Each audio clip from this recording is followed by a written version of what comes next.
What's up mga ka-roaster? May beans pala tayo dito ngayon galing ng Mount Apo at i-roast natin ito. Pinasimhot natin sa ating intern roasters. Ano kayang hatol nila sa ating beans?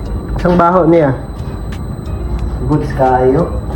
Isang baho sa beans, Joshua. Sweet? Sweet. So, Nick, isang masimot mo sa tong beans. Smells good, walay last. That's good.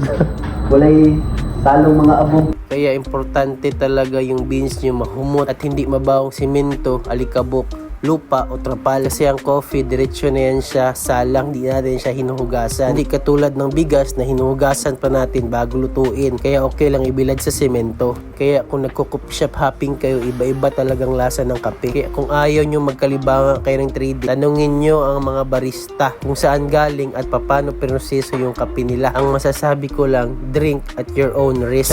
English. Kaya kung ayaw nyo magka-problema in the future, always drink premium quality coffee. Magbabay-bye na pala yan si Nikki. Kaya ngayon, naghahanap ako ng intern roaster na willing matutong mag-roast ng coffee. Luto na pala ang kape.